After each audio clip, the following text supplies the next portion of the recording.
Hello and welcome to my guide on how to deal with self-damage when using royal arms. Before tackling this topic, however, it is necessary to explain how the self-damage works because, like many things in Final Fantasy XV, it is poorly explained within the actual game and there's a lot of misinformation floating all over the internet.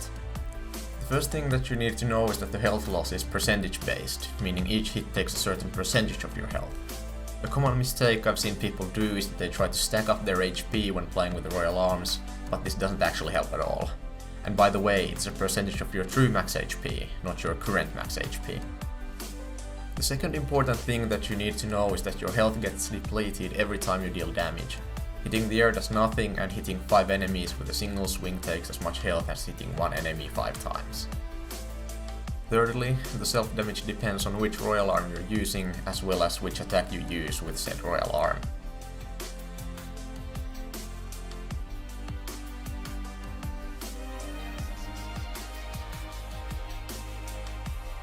So by far the best way to deal with the self-damage is to not take a lot of it to begin with. I'm gonna be a bit blunt here, but this is important. Do not warp strike with a royal arm unless you're absolutely certain you know what the you are doing.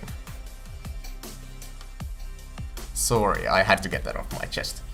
Anyway, normal attacks with the royal arms take pathetically small amounts of health, but this is not the case with warp strikes. I'm not saying warp strike should never be used, but if you're unfamiliar with the weapon, it's best to avoid using the warp until you understand what it's good for. Until then, just carry a sword or something with you that you can swap to every time you want to warp. Another good tip is to not try to crowd control with a royal arm. Swinging into a large group of enemies, or even better, warp striking into a large group of enemies, is pretty much the equivalent of stealing a cup of noodles from Gladio. This is rarely a problem since Noctis' crowd control abilities are rather poor without magic, but it can still sometimes get you killed if you're not careful. Alright, now that we've established that spamming warps is a bad idea and that we should concentrate on a single enemy like the mechanics of this game almost force us to, we can see that, oh my god, it's actually not all that bad anymore.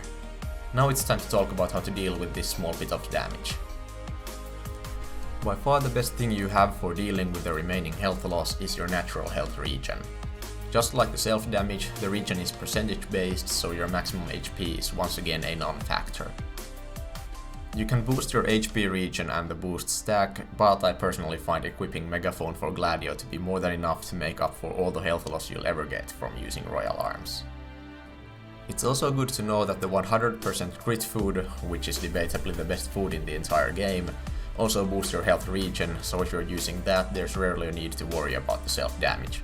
If you still find these to be inadequate, then equipping Black Choker or this monstrosity might be worth it. Or if you're already done with the game, you can use the chapter select feature to restart chapter 15. This resets all of your side quests and pickable items, which makes it very easy to get 3 megaphones for Gladio.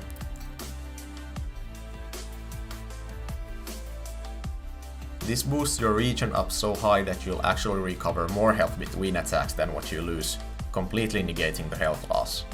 And you won't even have to sacrifice any of Noctis' precious accessory slots. Here's a quick comparison clip between various regen setups.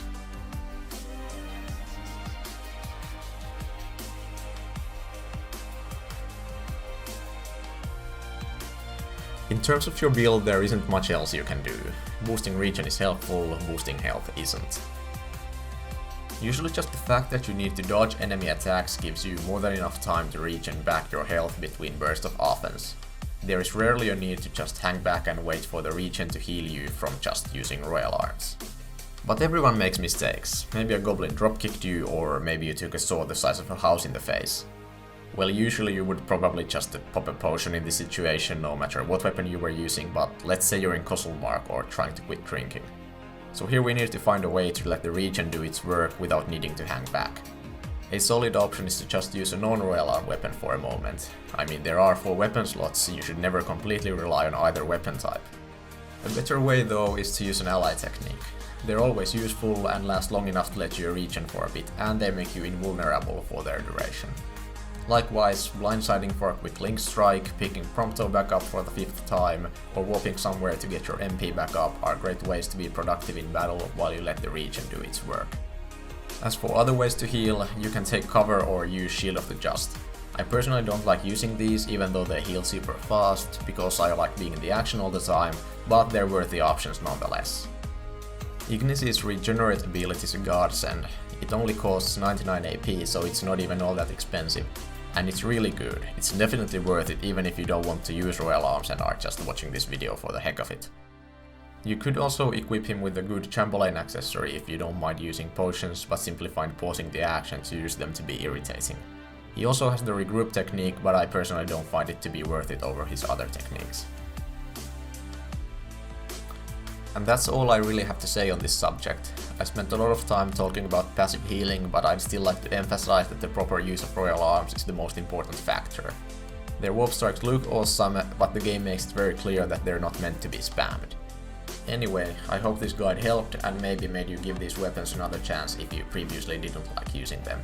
I personally use Royal Arms most of the time when fighting in Final Fantasy XV, and I find them to be a lot of fun. Thank you for watching and take care.